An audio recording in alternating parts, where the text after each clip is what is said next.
Got it? Good.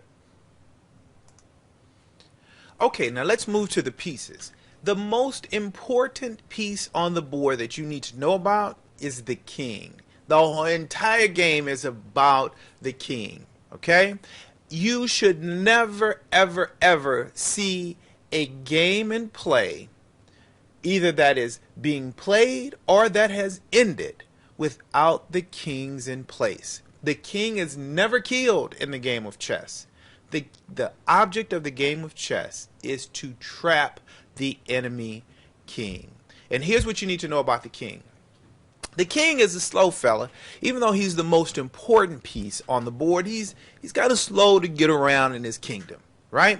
This king has the ability to move one square at a time. So if the white just moved to here and then it's black's turn to move, the black king then has the option. He can move to this square or any square adjacent to where he is, but only one square at a time. So all of these squares are options for this king. So let's say he moves to E7. Now it's white's turn to move, and white has all of these squares to move to. So let's say he moves to D2, and the black king or the dark king moves to, let's say he moves over here to D6, and they're kind of mad at each other, so they're going to move towards each other. This when white moves to D3, and the dark king moves in. He moves into this position over here, C5. Now we got a dilemma. Because even though this white king wants to move in towards this black king, the black king controls the squares around him. Anything that moves into his space, he can capture. Now, if this king moves into this position, he would be moving into an area controlled by the dark king, which means that this king would be threatened to be taken. If the king is ever being threatened of attack, we call that check. Okay?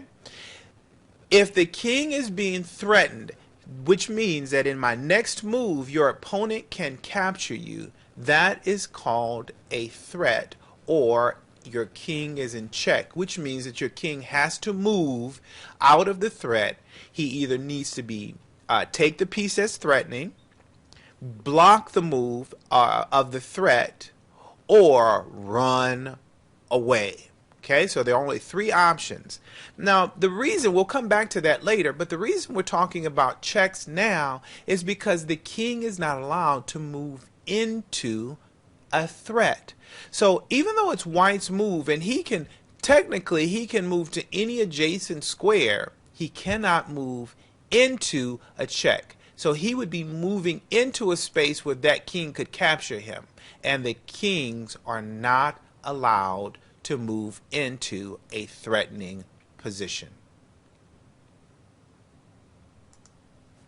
Alright, so you know about the king, and you see where the king starts out on the board. The white king is on E1.